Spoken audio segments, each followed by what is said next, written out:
എൻ്റെ മമ്മി എപ്പോഴും എന്നോട് പറയാറുള്ളൊരു കാര്യമുണ്ട്, നമ്മുടെ മനസ്സെങ്ങനെയാണോ അതുപോലെ ആയിരിക്കും നമ്മുടെ കട്ടിലും മുറിയൊക്കെ ഉണ്ടാകുക എന്ന്.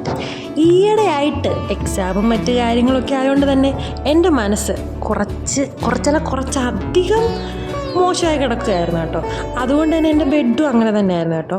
അപ്പോൾ ഞാൻ വിചാരിച്ചു എക്സാമൊക്കെ കഴിഞ്ഞപ്പോൾ മനസ്സ് ക്ലീൻ ചെയ്യുന്നതിൻ്റെ കൂടെ ബെഡും ഒന്ന് വൃത്തിയാക്കിയേക്കാമെന്ന് വിചാരിച്ചു. എന്നെ പോലെ തന്നെയാണ് കേട്ടോ എൻ്റെ ബെഡ്ഷീറ്റും, അടങ്ങി ഒതുങ്ങി ഇരിക്കാറേയില്ല. അതുകൊണ്ട് തന്നെ സേഫ്റ്റി പിനൊക്കെ വെച്ച് കുറച്ച് അഡ്ജസ്റ്റ്മെൻറ്റിലാണ് പോകാറുള്ളത്. ചൂടത്തും തണുപ്പത്തും പുതപ്പില്ലാതെ കിടക്കാൻ പറ്റാത്ത ചില ആളുകളുണ്ടല്ലോ, അതുപോലെ തന്നെയാണ് കേട്ടോ ഞാനും. അതുകൊണ്ട് തന്നെ ഈ പുതപ്പ് എനിക്ക് ഒഴിച്ചുവിടാൻ പറ്റാത്തൊരൈറ്റമാണ്. എനിക്ക് ഈ ക്ലീനിങ്, ഓർഗനൈസിങ് എന്നൊക്കെ പറയുമ്പോൾ ചെയ്യാൻ വളരെയധികം താല്പര്യമുള്ളൊരു കാര്യമാണ് കേട്ടോ. അതുകൊണ്ട് തന്നെ ഇത് ചെയ്യാൻ എനിക്കൊരു മടിയില്ല. എപ്പോഴും ഞാനിങ്ങനെ ചെയ്തുകൊണ്ടേയിരിക്കും. ഈ ബാക്ക്ഗ്രൗണ്ട് കൊണ്ട് ആരും പേടിക്കേണ്ട ആവശ്യമില്ല കേട്ടോ. ഈ ബാക്ക്ഗ്രൗണ്ടൊക്കെ എനിക്കൊന്ന് സെറ്റാക്കണമെന്ന് ആഗ്രഹമുണ്ട്. പക്ഷെ ഒറ്റ വിഷയമുള്ളൂ, ഈ ഒട്ടിച്ചിരിക്കുന്ന പോസ്റ്റേഴ്സൊക്കെ ഇളക്കി കഴിഞ്ഞാൽ അതിൻ്റെ കൂടെ പെയിൻറ്റും ഇളകി വരും. എന്തായാലും നമുക്ക് വഴിയെ ഇതൊരു എസ്തെറ്റിക് സെറ്റപ്പിലേക്ക് കൊണ്ടുവരാം.